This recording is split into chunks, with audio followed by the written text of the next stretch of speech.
who knows? Well, the last time you were here was 2018, and my husband, Dave Moran, and I were able to spend a fair amount of time with you, and one of the things I remember both of us talking about was kind of marveling at how much energy it takes, not only to do the show, we saw that show, and, it's like intense physical work on top of the music, but one of the things we saw was that you're not someone who just gets to a city and stays in your hotel. You were seeing a lot of communities, a lot of meeting with a lot of political activists, with kids, so you're, at least certainly think that's true of Julian. The reason he's in prison is because he's the most important journalist of our generation. And I'm wondering, as somebody who has been targeted with all sorts of character smears and attacks that I think have escalated in the last couple of years, the last 18 months, and I want to ask you about that and why. But I'm wondering, are you able to, even through the difficulty of that, maintain that understanding that it's in part because you have expressed views that are threatening to people in power? Absolutely. What you're talking about with me is the accusations of anti-Semitism. Yes. It's because they have no answer to the argument. You cannot defend the state of Israel in the genocide that's going on today and tomorrow and the day after in Gaza, unless somehow you and I and all those good people who I met this morning in Rio who care about human rights intervene in some way to create enough of a noise, a loud enough choir for them to go, hang on a minute, maybe this isn't the best thing for me, which is because that's where politicians live. They live in a world where how much good is this going to do me, in my view. That's only my view. So you are right. It is to some extent, and it shows that you at least have a platform and that people listen to it, and that it is one that they do not want people to hear. And my platform is tiny. It's Paris 1948, Universal Declaration of Human Rights. So that because I made a little video thing on the 11th of this month. I was so devastated after the 7th and then 8th and then 9th and then the bombardments in Greece and Gaza and says, so how do you respond to that? I actually made a little video and it's had a few million views now, so quite a lot of people have seen it. And basically I'm sitting there like that and I'm going, this is very simple.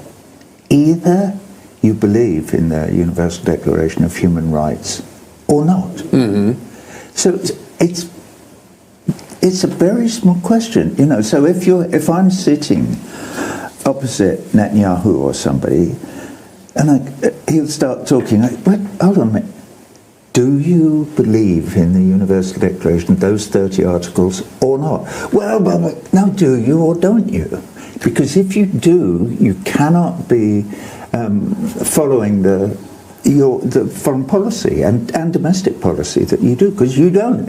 You believe in human rights for you, well, and the irony but of not this, for them. And the irony of this is, a lot of these concepts of protecting civilians and the laws of war and crimes against humanity came after World War II as a response to the fact that we had these two horrific wars, and as weapons are getting more potent, we decided we couldn't just say, oh, well, in war everything is fair game. We needed concepts that everybody was bound by, and it was in part a response to the Holocaust and the murder of Jews, although not only. And so to watch Israel then kind of turn around and become the leaders and insisting that framework be abandoned, or that it doesn't really apply to them, is the height of irony. But I let me ask you, because you've always been a critic of the Israeli occupation of the West Bank and the blockade of Gaza and the treatment of Palestinians, and you've always been called anti-Semitic for that reason, as any of us are who defend Palestinians. I'm an opponent of the whole Zionist exercise. Right, but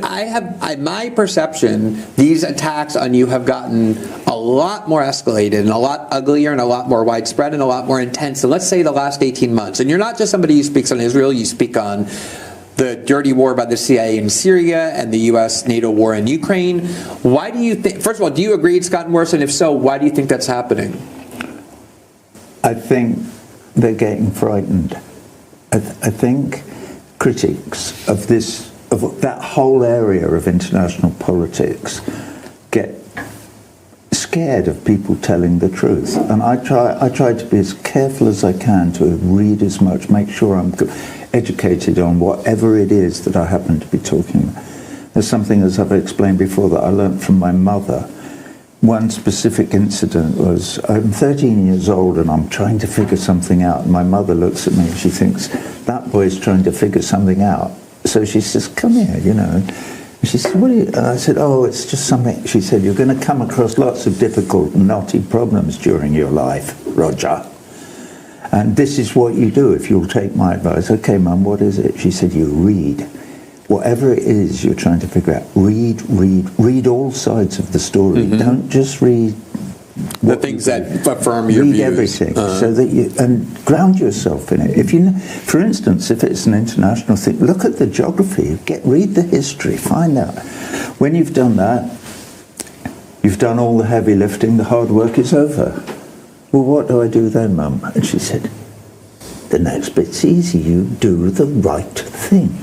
And there was a schoolmaster in the thing in the town hall in Rio today, mm-hmm. and he was talking about working with his children and about education and things like that. So, and I remember, I said, my mother was a teacher like you, you know, and you were teaching your children in your school exactly the same thing that she tried to teach me when I was a teenager.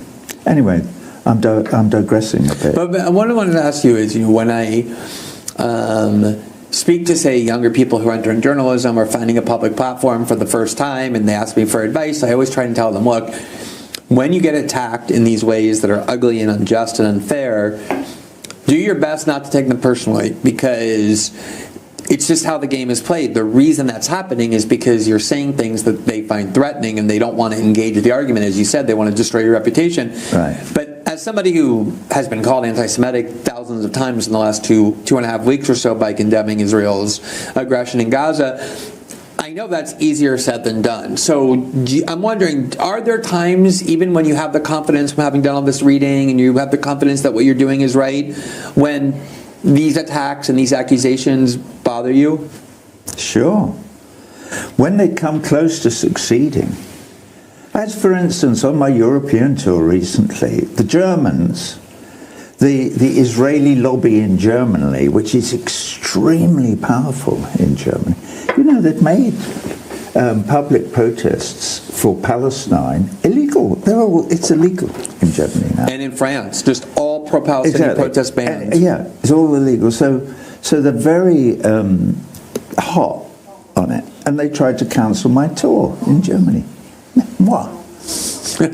Cancel him? You know, what? Uh-huh. What are you talking about? And on the grounds that two grounds. One, that I'm a raging anti-Semite, and two, that I glorify the Third Reich. What? On what do you base that?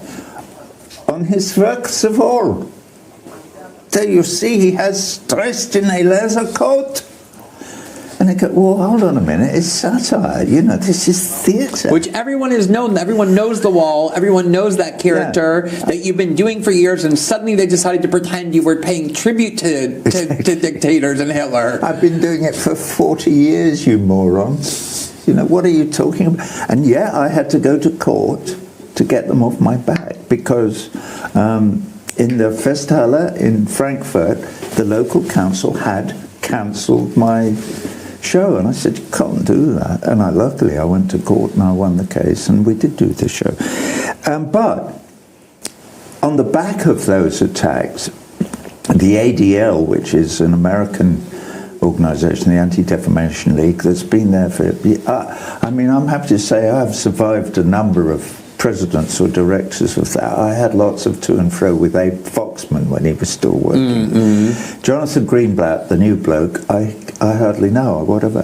What did Jonathan Greenblatt, the new bloke, I'm making a new record of Dark Side of the Moon Redux, it's called, and I've done a deal with BMG, which is Bertelsmann's music group, and they're going to release it.